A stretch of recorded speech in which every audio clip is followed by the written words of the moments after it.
Oh, hi, we're live. Okay, getting the intro out. Hi, Richard. Bye, Richard. Here we go. This happened.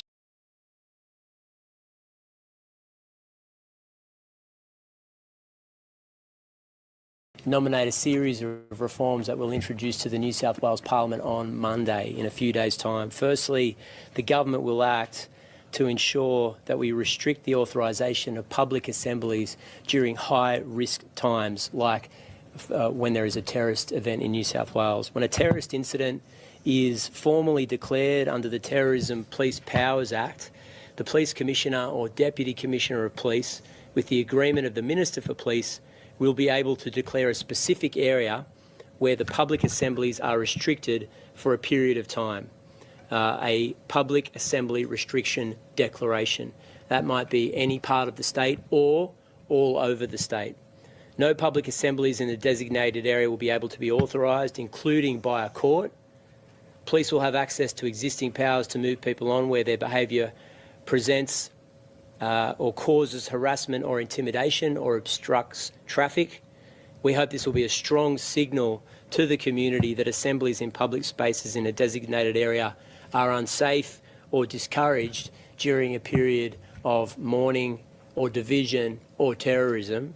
And these measures, we believe, are targeted. Now, just to give you the specifics of it, a declaration must be called within 14 days of a terrorism designation being reached under the Police Powers Act. It will then be in order for 14 days, but can be extended for a further 14 days up to a period of 3 months. And this is obviously extraordinary powers not seen before in any jurisdiction in the country. We anticipate that the Police Minister and the Police Commissioner will designate that order once the legislation has passed the New South Wales Parliament, so as the government can deliver on our promise and I think the public's expectation that we can have a summer of calm rather than one of division and hatred and protest.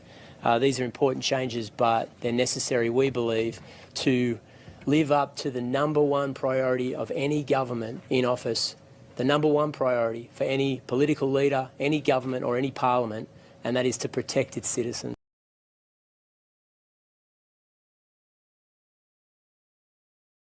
What they believe.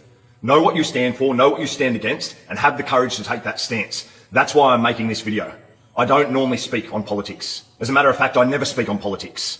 I focus on what I can control. I let go of what I can't. What I can control is how I respond to situations. What I can control is what I do to make a difference in the world, to help other men be better, to help other men lead their families, lead their communities, lead their businesses better. But it's time to stop being quiet about things that are happening in our country. Time to stop being quiet about things that people complain about behind closed doors, but then don't have the guts to speak about openly. It's time to speak. Thoughts, prayers go out to all of the families that were affected by the shootings 2 days ago in Bondi. Such a terrible, fucking catastrophic, unthinkable event. But it's not unthinkable because it just happened. It just happened. And there's got to be people held accountable for this. And it's not just the 2 shooters. It's the people that we have elected to protect our country, to make our country better, to at very least maintain our freedoms, maintain our quality of life. Yet they allowed this to happen because they ignored the threats. They ignored the protests. They ignored the hate speech. These people are employed with our taxpayers' dollars to protect our freedoms, to protect our country, and they failed. They're incompetent. And if I'm being honest, my beliefs are, no conspiracy theories about it, they're corrupt. There's obviously, to anyone with any common sense, an agenda behind all of this. Not saying they had a direct play in what happened at Bondi, but they indirectly allowed it to happen. They're employed to keep us safe, yet they've allowed the very things that keep us unsafe into our country. And then Albanese wants to speak about tightening gun laws as if guns are the problem. No, you're the problem. You're the problem for allowing immigration laws to be so fucking weak that we allow these people to stay in our country that clearly don't even fucking like our country. Hate speech towards our country, towards our flag. You know what? That's my fucking flag. See that back there? That's my flag. And that's every other Australian's flag. And yeah, I'm fucking patriotic. Because this is my country, and my little boy's growing up into this country. My little boy has to grow up into this world. And if men don't stand up and speak their mind and have their say, what the fuck are we giving to our children? What does that say to our children? Don't let these politicians ruin our country any longer. Don't let them deflect by making stronger laws, taking our freedoms away, allowing freedom to people that are the actual danger in this country. The real danger are those politicians. So it's time to do something about it. Speak up. I'm not inciting violence by any means. But if you need to protect yourself, you fucking protect yourself. Be safe out there, Aussies. I stand for Australia. I stand for that flag right there. Let's fucking make it great again. Because the current politicians obviously don't give a shit about it. They don't give a shit about you. So it's time to stand up. Vote of no confidence. Fucking get them out and get someone in that can actually take action and do something about this mess that our politicians have created. No more corruption, no more fucking spending taxpayers' dollars and rorting our system, yet if we did the same thing, we'd be in jail straight away. What a fucking joke our country's become. What a joke our politicians are. It's time to stand up. Let me know what you think down in the comments. Democracy doesn't exist. Fluoride isn't for your teeth, it's for your brain, because when you consume it, you become extremely controllable. Injections don't save lives, they ruin them. Education doesn't make people smarter, it makes them indoctrinated. Doctors don't know about health, they only know about drugs, and the sun isn't the enemy, sunscreen is. Everything that we have been taught is complete garbage. If we want to live healthy and fulfilling lives, we need to ignore the experts and focus on reducing our exposure to toxicity and getting in alignment with nature. Okay, I was going to play a song there called Always Believe in Love before I brought in my next guest, but I think those 3 posts will be enough. And here he is. How you doing? Good, mate. And I don't believe in love, mate. No, not this week. Not this week. I know. It's not. Well, we not can the week agree for to love, disagree. mate. We can agree to we can agree to disagree. Love has had the It's, week off, mate. What do you think about the New South Wales government bringing in these new laws? There's 2 weeks to flatten the terrorism curve. 2 weeks to flatten the terrorism curve. Well, we've heard that before, haven't we, mate? You know, look, it was a terrible event, obviously, you know, that happened, but it was to be expected. You know, I mean, this is, you know, they flood our countries with people who hate us, and then they act surprised. Yeah. When they just behave in the way that they behave in their own countries. You know, I mean, this whole war in the Middle East with, you know, Israel and the Palestinians, which obviously is really Israel versus the larger Muslim world. Not every Muslim country feels that way, but most of them do, to be perfectly honest. And, you know, there's a lot of animosity out there. And this seems to be, well, you know, like the whole, you know, Northern Ireland situation calmed down at the end of the 90s. I was hopeful at the time that the Israel-Palestine thing would probably, you know, maybe calm down soon afterwards within 5 years, but obviously that's 25 years ago now. So, you know. Can I just play you something to do with that? This is just to help with what you're doing. This is from the top Islamic cleric in Australia. The Grand Mufti, the top Muslim cleric in Australia today, just 10 years ago was hanging out with Hamas, saying that he had come to the land of jihad to learn from the sons of jihad. What are you going to learn from them? Algebra, mathematics, what? That guy's kind of interesting. He's a Zionist stooge. You know, he's paid, you know, to kind of attack other Muslim groups and speakers. Now, I'm not going to support these various Muslim groups and speakers because there is a lot wrong with them. You know what I mean? And sometimes someone like this, I might even agree with what they have to say. But you know, it's this whole situation seems, you know, very how would you describe it? Like a piece of theater. You know what I mean? Like it's you know, it's just extremely strange. To some extent, both sides are controlled because it's not really hard to find a group of Muslims. I mean, if you've got billions and billions of dollars, you know, and to fund them, you know, out of some place like Qatar or some place like this, and you know, and you get them to attack yourself. You know, I'm not saying that's what happened on you know, last week. Obviously, you know, the two things that were happening, you know, it's either what it appears to be, which is an organic attack. You know, obviously targeting a Jewish event on Bondi Beach.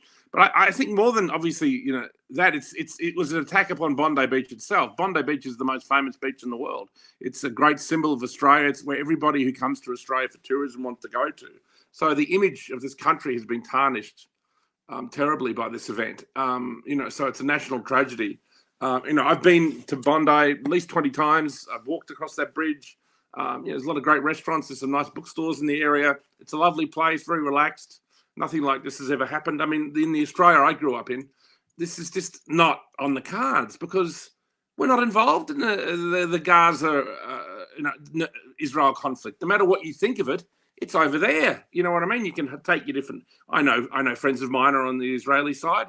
I know friends of mine who are on the Gazan side. And I know friends of mine who are more like myself, really not on any side. It's like, as Sam Newman has said to me, I don't have a horse in the race. We don't.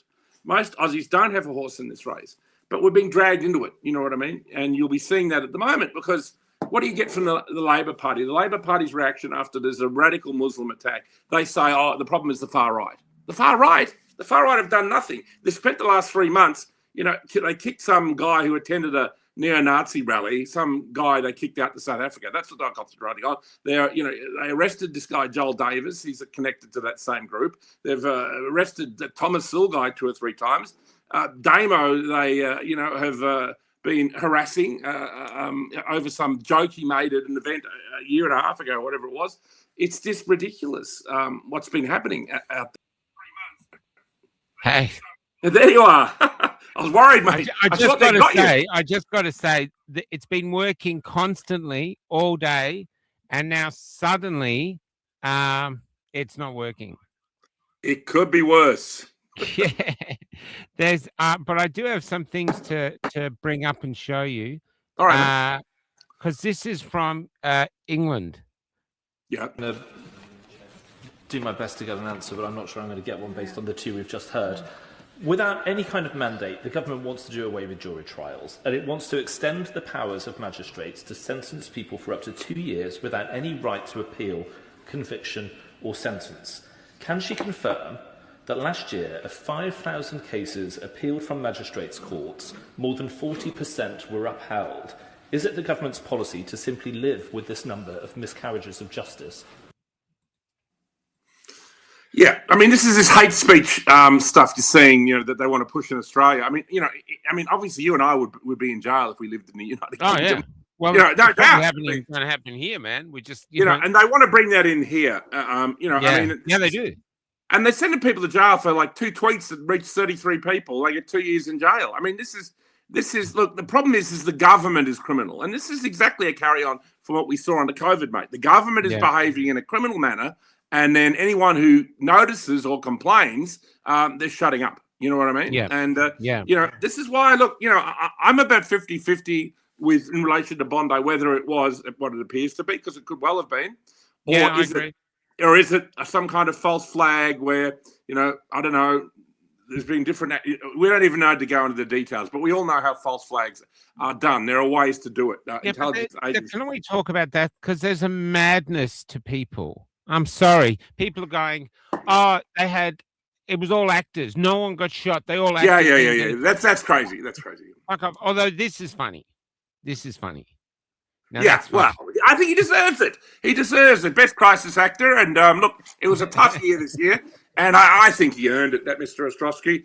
Look, he put in a stellar effort on the day. I do. No, tough competition. Seriously. It was a tough year. It was a tough year, a lot of competition, mate. And look, he took the brass ring, and I'd just like to salute his family, and I'll be going to hang out with his rabbi later and congratulate him. So, But could it be conceivable that you basically set up the environment? I think that guy is suspicious. I think the event happened, obviously, right? The event happened, and innocent people.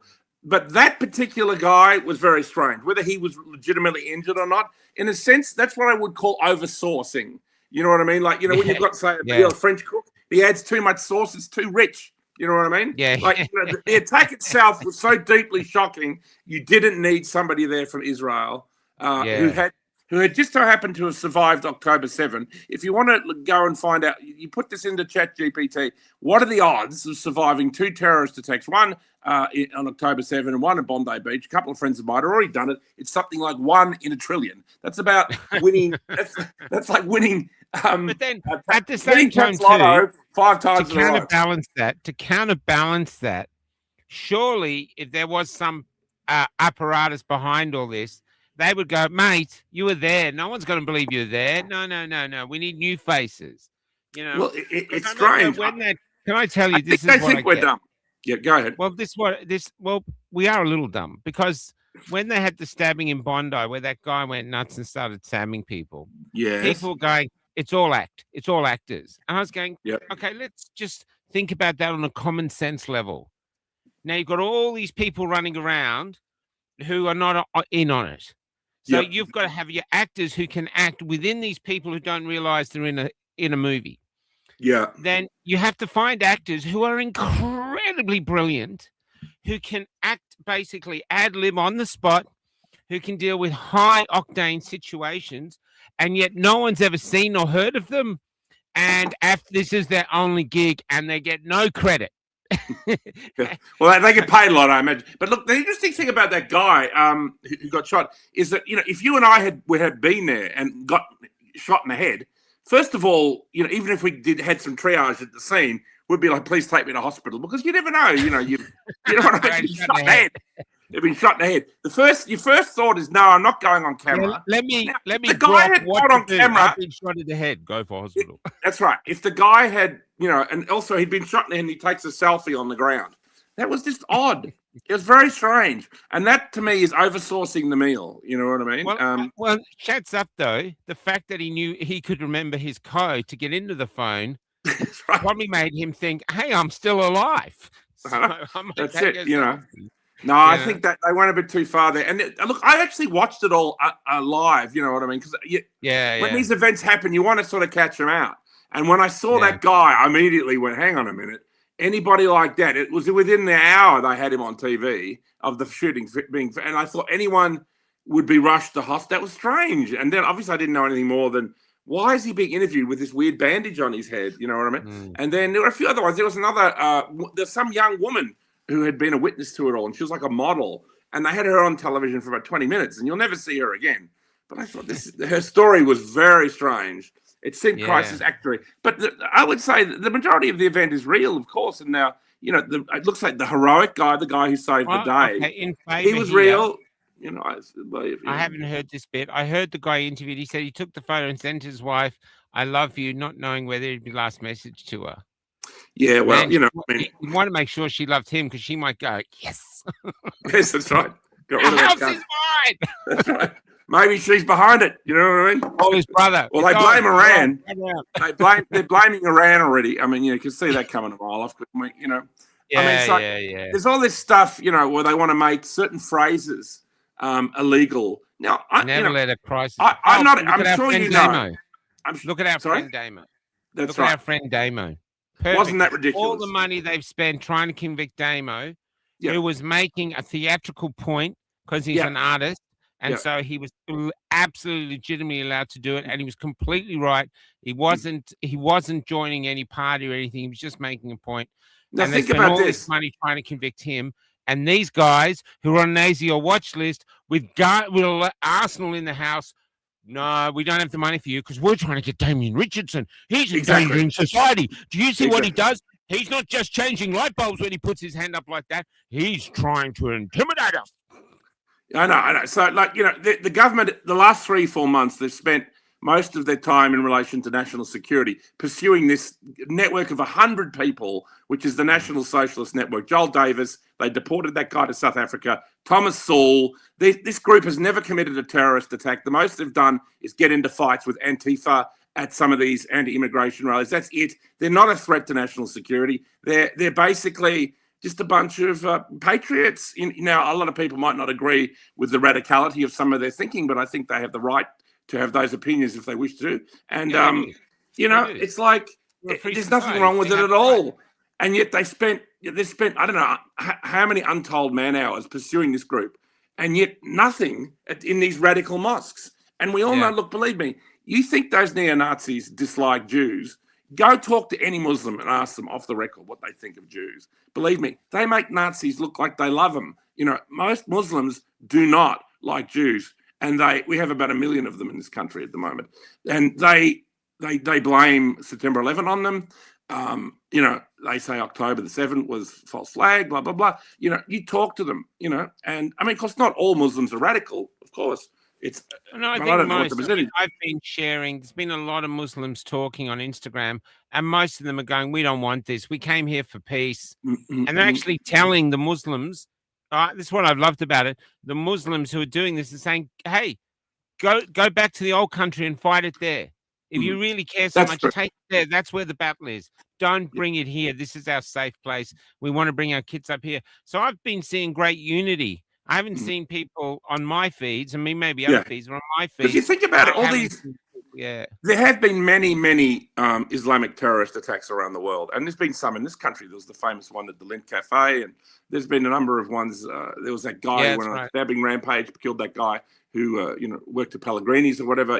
There's been some serious terrorist actions in this country. But has the Muslim community ever benefited from this? No. If anything, each attack essentially makes people dislike Muslims, makes people not trust them, makes people Islamophobic. And and it's not what the hell is wrong with being Islamophobic if these attacks are going on all the time? Should you not mistrust them? You know what I mean? Because it's just logical. If there's some group, believe me, if neo-Nazis were doing it, but of course they're not. Then this is why. And what did Albo say? He said the far right. I mean, imagine the gall after that attack, coming out and saying the far right is the problem. Look, I got a video of it. Look, I got this. Play that, mate. This is the next one. But before we do, tell me how this isn't a form of terrorism. Now, I know we're joking, but this is it. We saw your meme step outside. This is happening in England, and I got this woman here. Officers turned up. Yeah. I mean, that's completely ridiculous. Yeah, I'd left my front door open. So she got arrested for texting an insult about a man who attacked her. I was waiting for my dad. Well, you can play that later, but they had 11 police officers break into a house while she was in the bath. They came into the bathroom with her. No, it's ridiculous. And, I mean, look, I don't know what new laws that the government wants to bring in, but they're talking about banning the phrase "from the river to the sea," which is something that pro-Palestinian people say. Banning a phrase. I don't like pro-Palestine. Our leader. Well, the assessments are that that is one of. I'll say it again. Follow on Ruben's question. Is radical Islam, in your view, the greatest domestic security threat Australia faces? So in case you can't hear it, he asks, is Islamic terrorism the greatest threat we're facing? Well, the assessments are that that is one of the issues that we're dealing with. But I want to deal with all of the threats. Now, the way he does that, it's one of, but I want to deal with all of the threats. Yeah. Have you seen Cafe Lookout? That's right. Have you seen Michael Greger? Have you seen Damo give a salute? Extremist perversions of Islam leading to support for the ideology promoted by ISIS. Oh, why isn't that playing? I'll see if I can get it to play again. It's crazy. People, we were having, we've been doing the internet the last few hours, no problem at all. As soon as we started the show, good boom. They'll be all over this one time. I know I'm going to be all of the threats, whether it be extremist perversions of Islam leading to support for the ideology promoted by ISIS, whether it be also concerned about the issue of sovereign citizens killing police. Here we Victoria go. And Queensland. I'm concerned about neo-Nazis thinking it's okay to march down our streets dressed in black, not worrying about their faces being covered, explicitly promoting that as well. Some of these things are not new. James Salim. Anyway, it goes on and on. On and on. But the thing is, I think I've never seen the government so separated from the reality. People. And it's been going on because the people are going this way. Nah. Yeah. Port Arthur, let's be honest, with Port Arthur, we were innocent. Oh my God, what? They're killing so many kids killed. Let's take your guns. Yeah, we're like in shock. We handed them over. Ain't going to happen a second time. Now, well, coming out going. Well, funnily enough, there's more guns around now. You know what I mean? Like, because you can actually legally own a gun if you, The terrorist had 6 weapons. I know, it's unbelievable, and they were like, 6? I mean, you would think that would be more important than pursuing these, neo-Nazi groups or Damo's Salute or whatever. You know what I mean? You think actually keeping an eye on these people and working out if they're going to go rogue. I mean, essentially, people with this kind of ideology who are Islamic should be deported. And even if they were born in Australia, they should have their citizenship revoked. I'm sorry. I think, that's the level of where we need to be. But I also don't. I'm not fond of the radical Zionism either. I'm not fond of what I've seen happen in Gaza. Same. It's horrible. Horrendous. It's horrible, and many of these But what can we groups, do, Richard? Jewish. What can we do about it? It's there. Well, tell them to shut the fuck up They've been on both sides. And if they've this is been what you killing said each before, other since we were born. Before we were born. you should say, listen, if you're into that, go to Israel and defend Israel, or go to Gaza, exactly, bye, and we'll put you on as Pauline Hanson said, when we kick you out, I'll drive you to the airport myself. I'll throw my keys in. I'll drive any Muslim or any Zionist to the airport to get them out of the country as soon as possible. Because we don't want this conflict. Flyer points. And then what does the Liberal Party do? Because that was the reaction of Labor. What does the Liberal Party do? You had from John Howard to that new woman, Susan Ley. She goes, the problem is anti-Semitism. No, the problem is mass immigration. The problem is the radical Islam. And no one speaks of it. The only person who says it is Pauline Hanson. And of course, her stocks are going up and up because because we've basically imported bioweapons, which are these immigrants from these countries. These are human bioweapons that are going to attack us. And this is, just the beginning. You can see this kicking off all over the Western world, and it's terrible. It's a terrible, terrible situation. And the problem is mass immigration, and not the Liberal Party or the Labor Party will touch it. Yeah, that's right. No, this is from ABC. The real problem behind this massacre. Have a listen to the ABC's Laura Tingle talking about this. Absolutely radicalised, they were targeting Jews. It is anti-Semitic, but we are ascribing all sorts of things, right? Yeah, their actions are not based on their religion. These remarks are absolutely appalling. They're deeply offensive. I think the ABC must unequivocally apologise. Journalists have an obligation to report the news impartially and accurately, and what she has said is so wrong on so many levels. To say this had nothing to do with religion when you've got extremist Islamists subscribing to an extremist ideology is just horrific.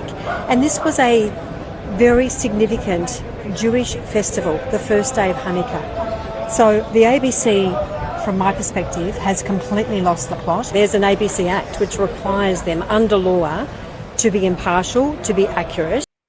Right, anyway, it goes on and on and on. What they do is they keep the oven and window. They keep the oven and window this small, right? Basically, you can support Gaza maybe, or you obey the Zionists, but we can't have this other debate, which is like we don't want either part of it. Aussies don't want to support either of them, and we're told we have to support one or the other. If you're on the left, you've got to support Gaza, and if you're on the right, you have to support Israel. And it's like, no, we don't want into this poison dialectic at all. We want out of it. You know what I mean? And we want to be able to criticize both. We want to be able to say there are radical psychopaths on both sides that are giving all, the radicals on them in the Muslim side are giving all Muslims a bad name, and the radical Zionists are giving a lot of Jews a bad name. This is why it's happening. This is why you see, Islamophobia is on the rise, anti-Semitism is on the rise. This is because of the actions of psychopaths who are actually doing things. And you've got to remember, too, that what's been going on in Gaza, that's like 10 or 100 Bondi Beach things every day, mate. Think about that. I hear. But the thing is, it's been happening over there since we were born. Of course. To me, there's nothing we can do except despair. You feel like, look, we're going to cut you off from the rest of the world until you can answer two questions. They need a time out. They need a time out. How much blood has to spill before your thirst for revenge is quenched? How many children do you have to bury before you go, okay, maybe there's another way? Maybe we could talk or something. Since there's no more children left to kill, that we're actually going overseas to kill overseas children. You know what I mean? It's Why crazy. not just try a different way? Or is it basically, no, one of us has to be eradicated and then we can talk? The whole conflict is crazy. It's crazy on both sides, and it's sad, and it's terribly, terribly sad. And we just don't want to be. And it is pointless, like the Ukrainian war. It's pointless. It serves no point. It's not as you really think that the Jewish people could not get along with all the Arabs around them. They've got a lot of money. They could probably do the right thing and look after people, and they get along. But they don't want that, it seems. So, there you go. Well, it's the other interesting thing though I saw about that Muslim cleric. He said they don't have the problem with radical Islam in those countries like Syria and stuff. That's what he's saying, Egypt and these places, because he's saying they've all left. The West is just taking the garbage, and they've been left behind. That was his statement. But you said that he's a Jewish dude. I don't know, but I thought that was interesting. Well, look, I mean, obviously, one of the side effects of all these wars in the Middle East has been the influx of Muslim immigrants to our country. The majority of them we haven't vetted. We were taking immigrants from Iraq. When America and Afghanistan. I mean, a lot of these people who were taken, these were essentially hatchet men, either for Saddam Hussein or for the Taliban. These are people who cut off heads, and they're going to live next door to you in your leafy suburb, somewhere in Melbourne. Or in Sydney or wherever. From another point of view, exactly to that, we also brought in a lot of South Africans, and a lot of them were the police and the ones who brutalised people there. So a lot of people who've come to Australia have dodgy cars. If they're white South Africans, we want them. We want them. The more, the merrier. You know what I mean? Because we're going to have to get tough, ladies and gentlemen. They're the only ones who are going to teach us how to run the show. We want the white South African police. We want the Sandbox. I set you up for that. We want the Sandbox, mate. That straightens people out quick, smart. I literally couldn't have handed it over to you any better. I couldn't have. No, I've got to. You know me. I know you're on the peace and love trip, but you've got to have me, the dark side of the force. On occasionally. Yin and yang, man. Yin and yang. That's it. Yin and yang. It's yin and yang tonight at Cafe Monday. I thought, well, we won't survive to Wednesday if I bring Richard on Monday. So I thought we'd give a week. But listen to the story of this woman if you haven't heard it. This is a woman in England, and she was arrested because she shared a text about a guy, an insulting text about the guy who attacked her. And this is what happened. I was actually in the bath. And at 11, they opened the door themselves. And just came in? And came in. And you were in the bath? Yeah. And what did they say to you? Well, I heard my name, which was one female out of the lot of them. And 10 male officers? Yeah. And then I heard my name, and I thought, well, it might be my sister, because it didn't sound like someone who was... Because obviously I was upstairs in the bath. And then they just come up the stairs, and they didn't give me any privacy or anything. Like I had You were naked? Yes. How did that make you feel? Disgusted. I'm really upset. I was crying my eyes out. And what did they say to you? What did they say they were there for? Well, I was just asking them, can they just leave the female officer, and can they please go downstairs? As obviously I was upset, and I had no clothes on, and they kind of wanted to watch me get changed, and I was very upset about that. In the end, they did send the males down the stairs, and the female officer sat with me. I was crying my eyes out. I was really upset. And then I said, well, what are you even here for? Because I was shocked. I was in utter shock. And she said, for malicious communications, hate crime and malicious communications. And I said, well, what for? And they said, we'll discuss that when we get to... What she did is she was attacked by this guy, and she didn't post on Facebook. She did go on Twitter. She said in a private message to her friend, she said the F word for somebody gay. I mean, which is we can say it. We've still got some freedom of speech here. The word is faggot that she used, and for that, arrested, ladies and gentlemen, in a private communication. And this is why this is where it's headed. I mean, this is 1984 in the UK. I mean, it's not even a joke anymore. No, that's it. But and you got men you got Muslim grooming gangs up in the north who are raping underage girls and getting like 6 months, and you're getting somebody who complains about it gets 2 years jail. You know what I mean? So this is the government being criminal, and this is a stage that's happened before. It happened in communism. That's one of the things is, once it reaches a certain level of totalitarianism that was ushered in through COVID, we all saw that they begin, because it all falls apart. If people can vote for Nigel Farage or a Pauline Hanson or Donald Trump, who's going to say no to all this, right? Which all those three candidates will, this whole charade that they've been working a long time to put together falls apart. And that's why this kind of politics is the new black, is the grooviest thing on the planet at the moment, because it's the only way we're going to save ourselves and save our nations from, because it'll come here, and this is just the beginning. All this rubbish. Well, I think We've got to protect this. Can I community. show you it here? Watch this. It's already. I got sent this tonight. Watch this. 20-minute neighborhoods. Yeah. I'll stretch it down. So this is basically learn World how we Economic- are creating inclusive, vibrant, and healthy neighborhoods. Yeah, And this yeah. is Victorian government. And here it is. We said 15 minutes, but it's 20 minutes. Yeah, they thought they'd give us an extra 5 minutes, so I've been generous, mate. This is the World Economic Forum, isn't it? Yeah, man. And the digital ID, social credit score, cashless society, 20-minute cities. It's Put that coming, all but together, there what you there get, is a lot of it's not Nirvana. It's this whole under 16 thing that's happened. Obviously it hasn't really affected anyone I know. I know it's affected some people. It affected Robin. Rob, no, Substack. I've had so many people contacting me all day. They can't get onto Substack. There you go. It's ridiculous. It's crazy. But about Substack is that's been the freest platform. We've had Rumble, but it's like a writing platform. There's so many great professors and intellectuals on there.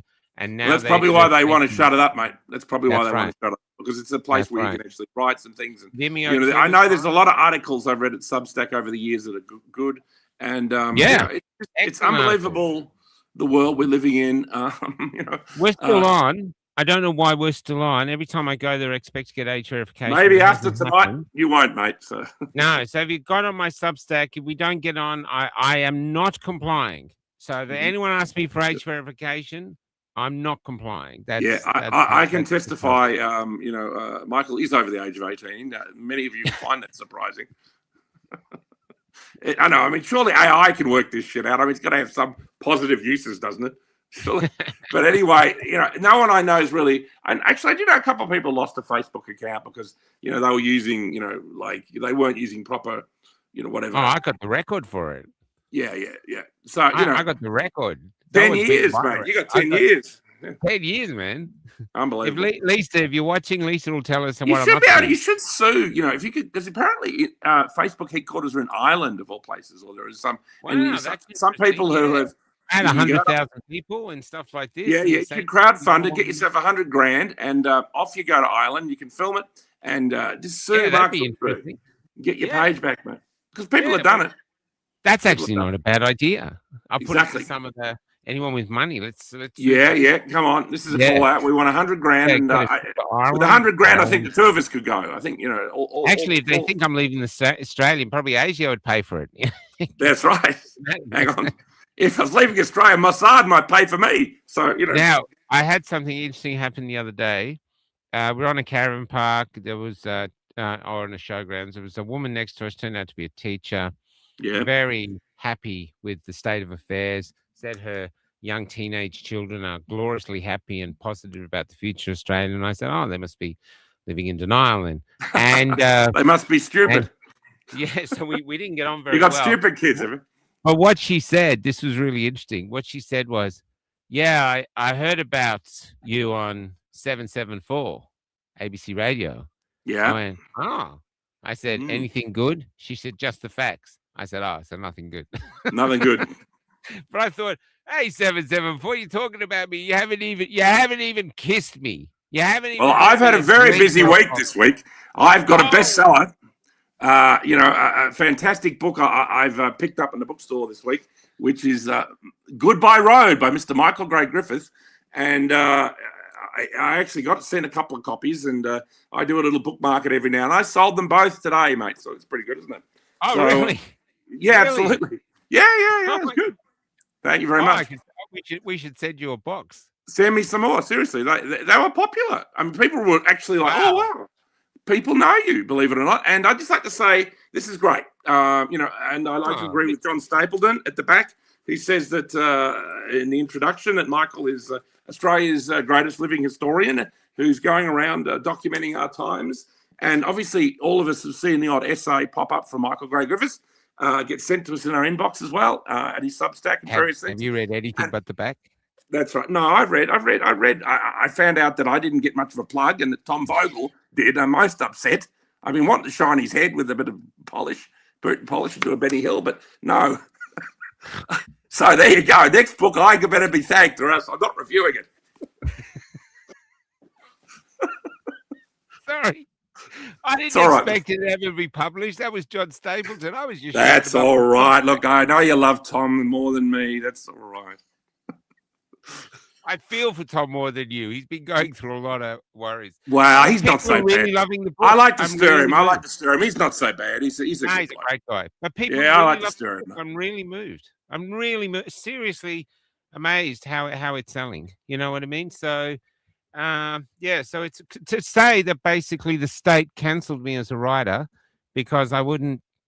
Honestly, the book is segregate good enough audiences. that, I mean, I know this is self-published, but the book really is good enough. It should be published by Penguin or one of these things, because I think John sort of published it with his, and then he published it with Upstream Press. Yeah. But then there's no marketing for it. There's no publishing extra company that can. He's got no money to. I think publish people it. want to hear these stories. You know? RFK's book Yeah.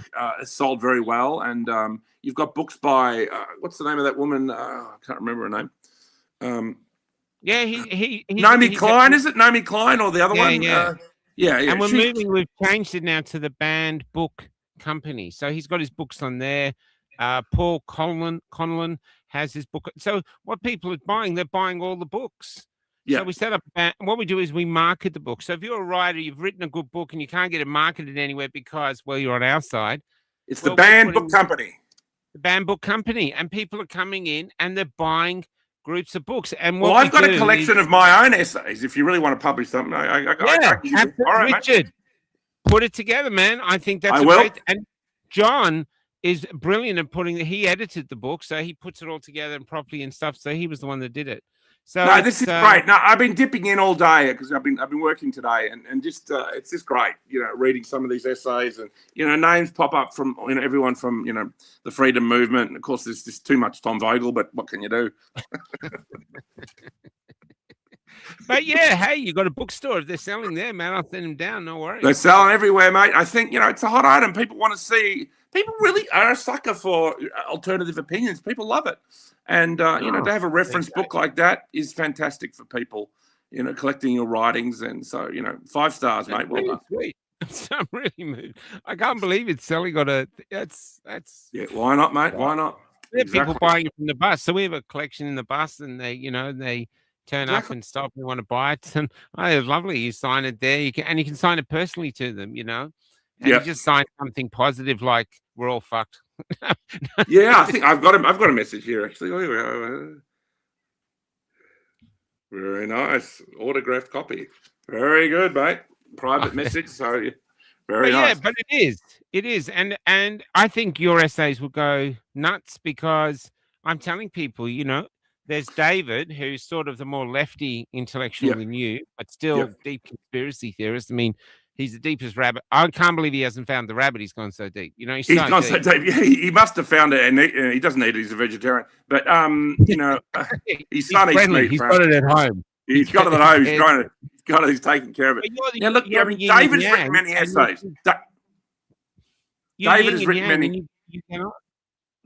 Yeah, well, it's funny. When I first met David 35 years ago, he was kind of like reasonably left-wing, and obviously I was coming from the right direction, and we just always hit it off. And what's funny is we've both been able to see our points of view, and there are a lot of things that he said I wasn't down with, and a lot of things I said he wasn't down with. Now we're both pretty much on the same page about so much that we're somewhere in some kind of crazy middle somewhere. Going everything's fucked. But still, we can still do shows like this. I mean, things are bad, but we can fight back, and that's why I think it's important. We say we don't want hate or anger, but maybe we do occasionally need these emotions to motivate us to. I think you have a very valid point there. I really do, and there's more to get angry, like that network. You're a damn human being. God damn it. Yeah. You know what I mean? Like in that show Network, I want you to go to your window and say, I'm mad and I'm not going to take this anymore, kind of thing, because I think we need people to get angry, mate, and really say to the government. People to get angry. I totally get angry, but I'm just going to put this up. I got all the no-goat shows into the Sam One Rumble channel, And what's fascinating about it, if you go back, they are really funny. I love them. They just, especially with Robin was good, Ryan was great, all these people. But look, I'm sure you could probably do transcript. The initial four were effing hilarious. Yes, you, me, David, and Damo, David, and me, the gold team, mate. The gold team. Oh, it was great. Very good. And you could probably get transcripts of all these shows we did and publish that. You know what I mean? And look, Tom Vogel. I mean, again, to bring up Tom, he could do all his transcripts from all these shows. I mean, any show. Robin could do the same. All the shows you have on Cafe Locked Out. And the good thing about having a physical book is, this becomes real. It's real world, mate. You can't censor it. Exactly, mate. They won't be able to memory hole it if you've got a copy of the book sitting on your shelf, mate. They don't come in and physically, wipe out the words with, like the liquid paint. To tell people, so what I did was I was at there's the one in there called the Steps of Solace. I was just in the action in Victoria early on, and you'd interview people all day, but then there'd be some residue of stories that had nothing. So I wrote them into an essay and I threw them on Substack and forgot about them. And I just went around Australia. Cret and Wendy would be in the van, and I'd just be in my swag, and I'd just write an essay from that day. And it was like a travel diary, really. I was just seeing things I was seeing. And it was John who approached me, John Stapleton, the publisher, and he said, mate, you've got to put these together. And he sort of started collating them all and putting them in order and stuff like this. But the money we needed to properly publish it would be like, who knows?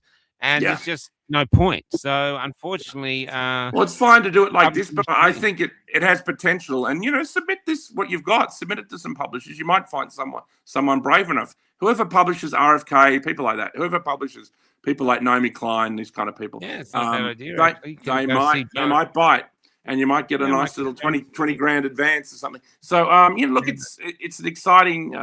It is a very exciting time. It's been an interesting year for movies and culture. Oh my God, I've got to tell you this. This is gonna. So for the first 4.5 years of me doing this, or 4 years, or 3 years, whatever, however long it's been, what used to happen is when we turn up at gatherings, when people were just watching me on screen, I'd come out and they'd all go, "Wow, you're so tiny. You're so..." Every fucking time, no matter where I went, you'd have people going, "You're really short." And they like shock. Like in my head, I must have been like a 10. You're not that short, mate. You're not like. No, but that's the way they said it every fucking time. Now they don't say that anymore because they all know I'm short. Now they say, I've had it twice. I've had it twice in the last 2 days, but I have it all the time. And this makes us giggle. So I tell Kelly, and we're both giggling this. What they say now is, well, you know what, Michael? I love what you do. I think you're fantastic. Pause. No matter what people say about you. Yeah. Huh? Wow. No matter what. You've been subject to a bit of a smear.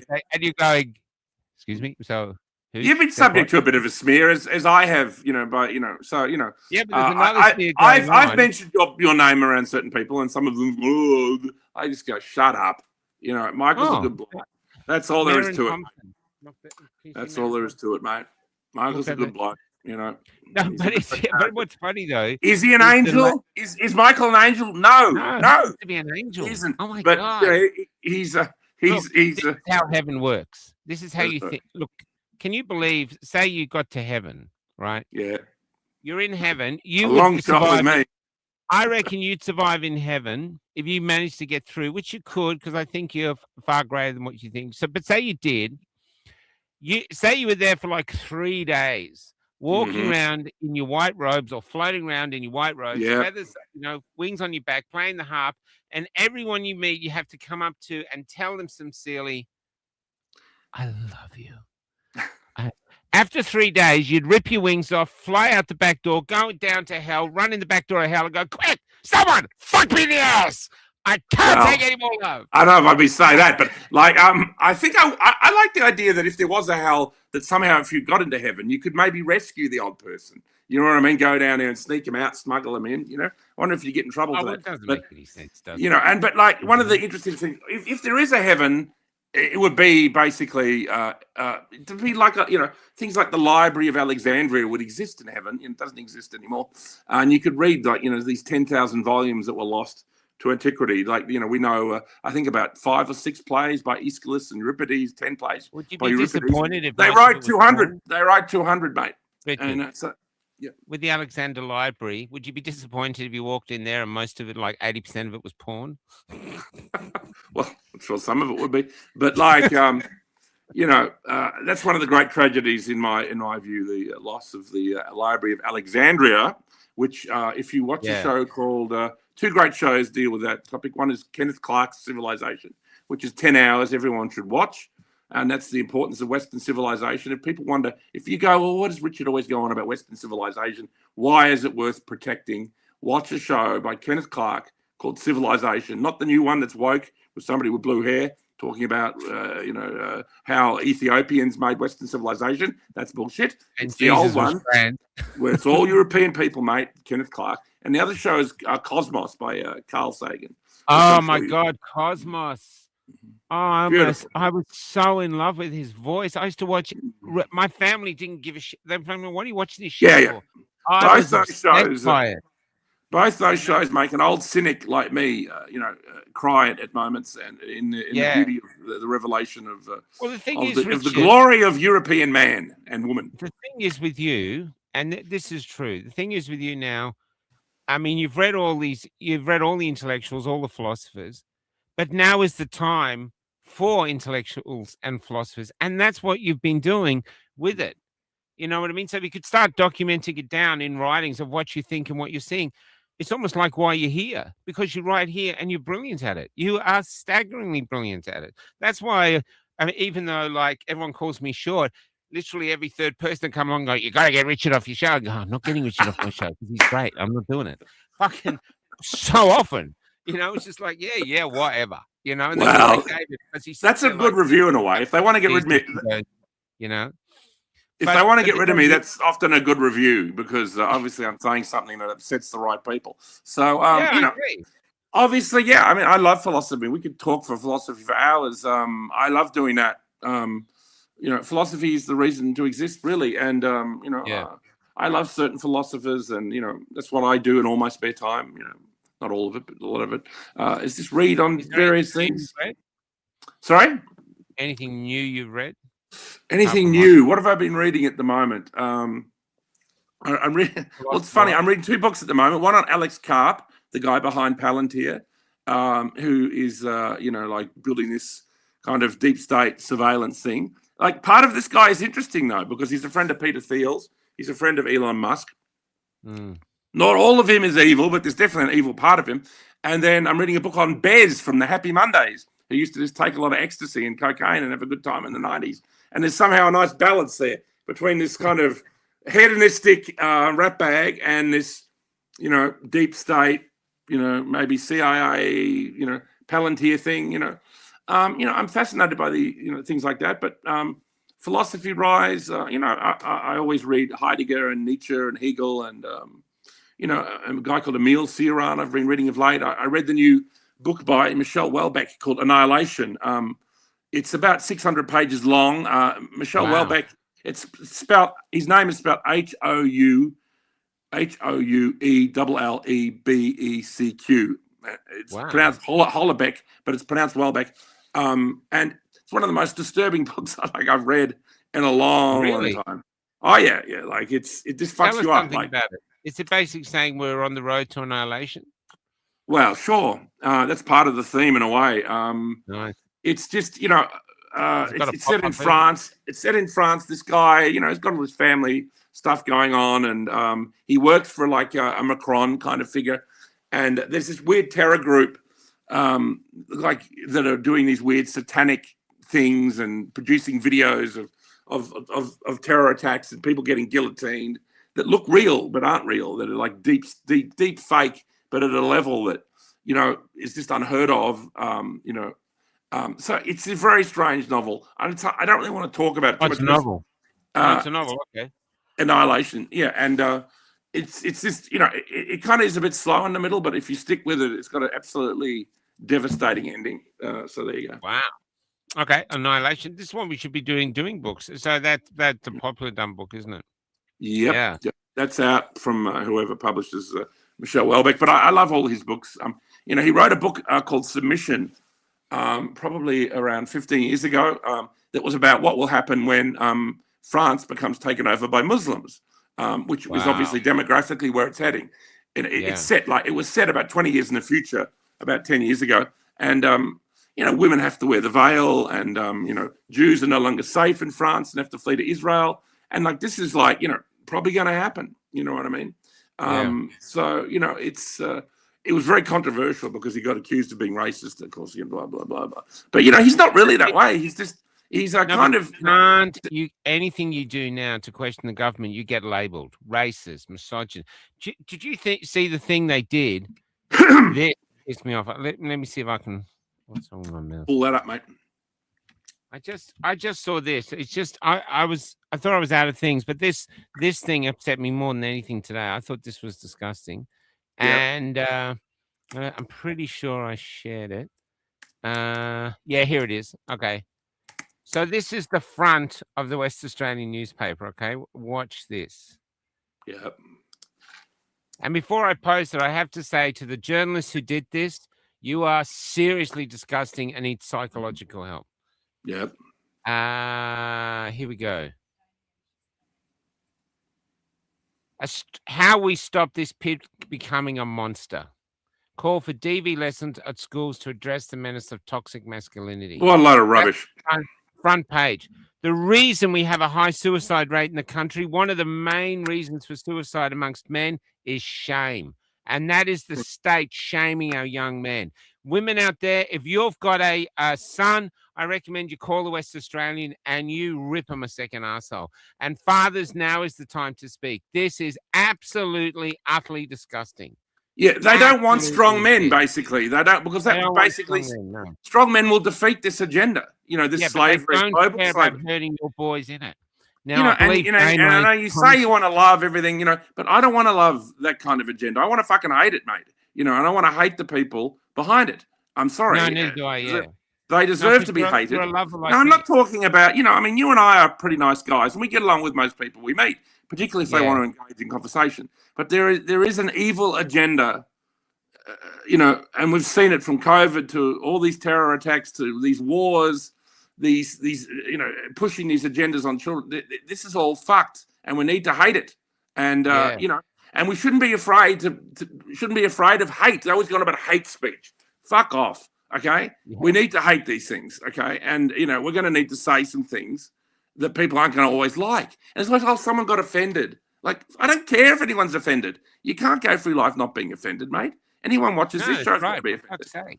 I'd say, oh, hang on, some community, the Muslim community was offended. This community was no, fuck off. Okay, we need to offend everybody, not because we want to be arseholes, because we just need to maintain this wonderful civilization that we've all been part of for a long time, most of our lives, and generations before that for hundreds of years, thousands of years, if you want to go back. So that's the importance. Now, Damien Richardson, I was going to send Damo an invite to see if he'd pop on, but I don't have his email in here unless he's got a new email. Either or do I address it to one of the jails? Do I address it to one of the jails and see? Well, the decision came in. Did you hear that? He has to just do some. He has to just do community service or Jewish. He has to go and look at a pile of shoes in the Holocaust Museum. Jewish ass kissing. Let's be honest. He has to do some Jewish ass kissing. He's got to. Let's be honest. Got to kiss a rabbi's bottom, mate. Not putting the Jews down, not putting Damo down, but that's the actual fact. The verdict is. This is true. Jewish ass kissing. That's it. Yeah, a little bit, just a little bit, mate. Yeah, just a tiny bit. Little bit. No tongue. And I'm sure, knowing Damo, he is not going to enjoy that. Well, but we shouldn't laugh because knees haven't been good since the marches. All that marching's fucked his knees up. He's never been good. So getting down on them is not going to be good. It's ridiculous. All these. I have Damien Richardson's friggin' email. Do you have it? No, I don't, man. Yeah. But anyway, mate, I mean, get him on for a special show, maybe. But also, too, I mean, I think to some extent they've silenced him. They've got him on some kind of good behaviour. Is anyone else we haven't insulted tonight? I don't know if he can, come on and really, I don't know. It's up to him. No, I wouldn't put him on the spot. Yeah, exactly. Yeah. So, it's a terrible thing that's happened. But I mean, as somebody said, this could happen in Melbourne. This could happen, at any kind of event. It's coming here. It is coming here. If you don't think what's happening in England isn't coming here, you're bonkers. Yeah, and the only people who don't care are the people that just, I don't know, maybe they're happy with it. Because one thing you said prophetically from the first time we started doing these things is there's a lot of people out there who love dictatorships, who love living under a dictatorship, who love totalitarianism. And you said that's one of the secrets no one wants to talk about, is there's a group of people that love it. And there's a show I'd like to recommend to people at the moment. It's on SBS, SBS On Demand or whatever. It's called Mussolini, Son of a Century. This was a book that dealt with the early days of the rise of Mussolini, who obviously he invented fascism in 1919 after World War I ended. And it's actually really, really fascinating. It's about 8 hours in mini-series. The quality is like The Godfather. It's that good. And it's extraordinary. And it's told from Mussolini's perspective. It said, listen, you've heard about me. You've heard about fascism. But by the end of this series, you too will be a fascist. You too will love it. And you'll be with me. Because I'm inevitable. And you think I've gone away. I'm here right now. And that's sort of how it opens. That's a great way to end it. Anyway, I've got this headbanging song to finish off with you tonight, unless you've got someone else you want to insult before we go. No, I'm not insulting anybody. You're brilliant tonight. You're staggering. No, thank you, guys. And it's always good chatting. And, love this book, mate. Send me some more copies. Thanks, brother. Thanks. Do you know that was taken?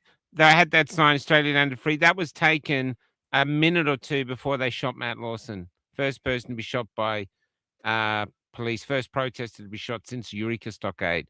So, next time, sit in the studio and do a kind of GQ kind of number. Bring a baseball bat. So it's like I'm gonna have to be your manager, mate.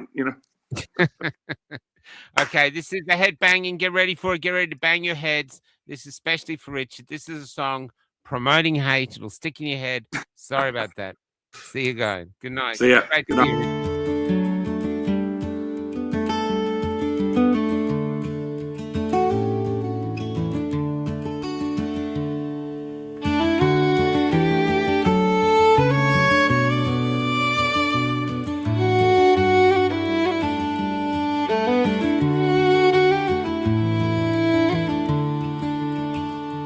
After your brother died, you didn't have to bother with me. I'd fucked up again until every bridge should have been in flames. But as I was packing up what little remained, the phone rang and it was you. And although you never spoke the actual words, what you said to me was, Michael, always believe in love. Oh, Michael. Oh, Michael. I watched you walk down my streets together, you in the front of your man, lost in your boy. You're speaking a language of pausing across the road, or sorting the shopping items each will carry home. And although you have never noticed me, I can hear you both whispering, and you are whispering to me, Michael. Oh, Michael. Oh, Michael. Oh, Michael. Always believe in love. You were singing on the stage with your sisters, dancing to some rainbow fairy tale. Your voices were all small and out of time, still we pressed record and held up our candle phones. For despite the flames of our burning world, we could all hear the angels singing. Oh, Michael. Oh, Michael. Oh, Michael. Oh, Michael.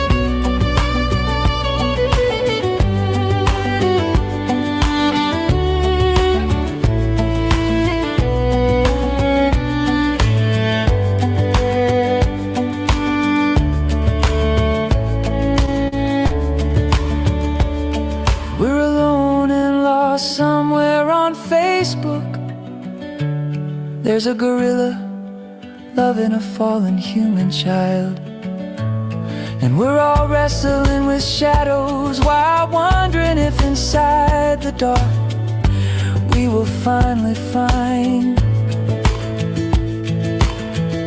the flower that perpetually grows. Oh, Michael, in that garden our gods call.